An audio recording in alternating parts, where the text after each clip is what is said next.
Kıymetli cümlemizi de korona yapmak üzere sadece Kur'an-ı Kerim çıkartması olmak üzere kürsüye davet ediyorum.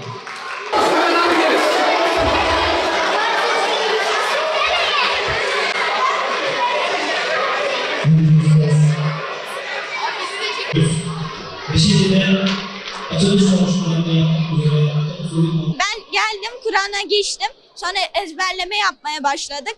Sonra daha fazla okumaya başladık ve böyle eğlenceli şeyler yaptık. Hocamız bize peygamberlerin hayatını, temel bilgi hayatlarını, Hazreti Musa, Hazreti İsa, Hazreti Muhammed, Hazreti İbrahim gibi peygamberlerin hikayelerini öğretti, onları öğretti. Kur'an kursunda ben çok çalıştım.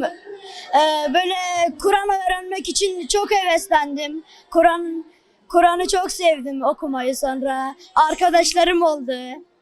Sonra oyunlar oynadım. Peygamberimizin hayatını öğrendim. Sonra yarışma olduğunu duydum.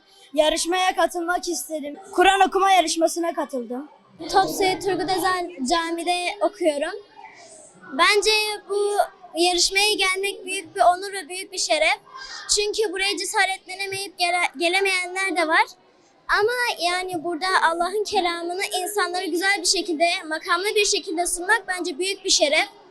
Çünkü yani bu Allah'ın kelamı.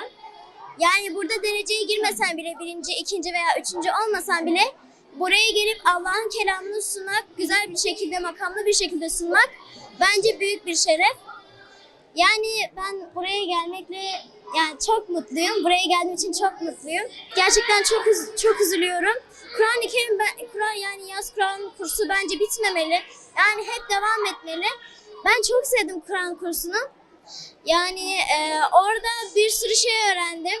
Peygamberimizin sünnetlerini, Allah'ın bize emrettiği şeyleri, emrettiği güzel şeyleri, namazı öğrendim.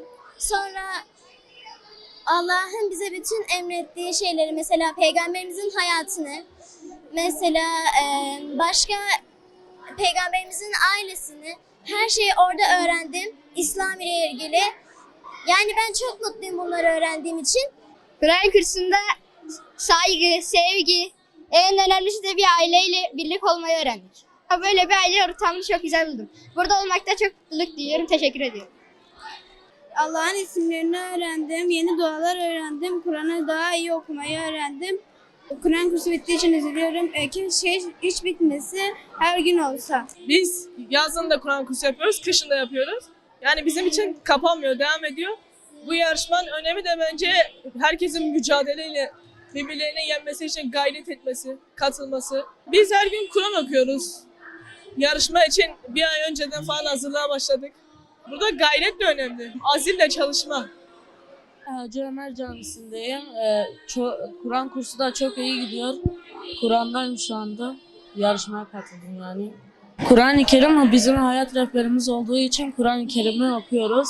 Etkinlikler yaptık, temel dini bilgileri öğreniyoruz. Sonra işte Kur'an kursu bittiği için de çok üzülüyoruz.